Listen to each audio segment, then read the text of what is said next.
Israeli defence system को ईरानी मिसाइलों ने भेदा है। क्या फेल हो गया है आयरन डोम?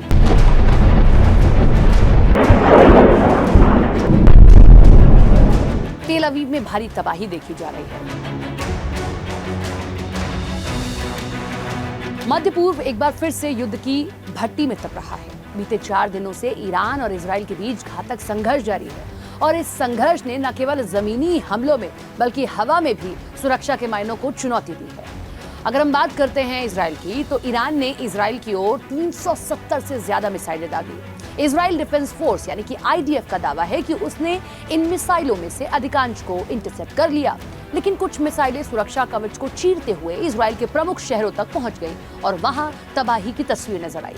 लेकिन अब सवाल दुनिया भर में ये खड़े हो रहे हैं कि क्या आयरन डोम सिस्टम फेल हो गया है, क्योंकि ये दुनिया का सबसे ज्यादा प्रोटेक्ट करने वाला एक एयर डिफेंस सिस्टम है। इजराइल लंबे समय से अपने बहुस्तरीय एयर डिफेंस सिस्टम पर गर्व करता रहा है। इसमें आयरन डोम कम दूरी की मिसाइलों से सुरक्षा के लिए माना जाता है।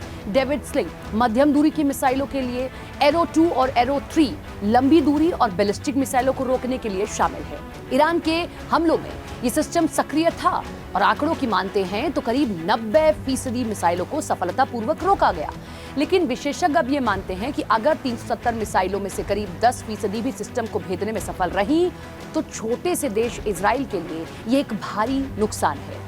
विश्लेषकों का कहना है कि ये पूरी तरह से सुरक्षा प्रणाली की विफलता नहीं, बल्कि ये संतृप्ति हमले हैं, सैचुरेशन अटैक इन्हें कहते हैं, उसका असर है। जब दुश्मन एक साथ भारी संख्या में मिसाइलें दागता है तो किसी भी एयर डिफेंस सिस्टम की इंटरसेप्टिंग क्षमता सीमित हो जाती है।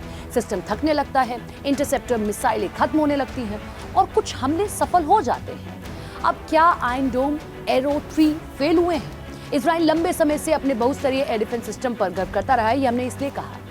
इसीलिए अब ये सवाल खड़े हो रहे हैं कि अगर ईरान लगातार एक साथ कई मिसाइलें लॉन्च करता है इजराइल के भीतर, तो क्या उसका एयर डिफेंस सिस्टम फेल हो जाएगा? और अगर ऐसा होता है तो ये इजराइल के लिए एक बड़ा खतरा है, क्योंकि वो अपने इसी एयर डिफेंस सिस्टम के बलबूते कई देशों से, अपने पड़ोसी मुल्कों से लड़ता रहा है। ईरान की ओर से जब हमले हो रहे हैं तो उसमें से 10% मिसाइल ऐसी हैं जो उसे भेद पाने में सक्षम हो रही हैं।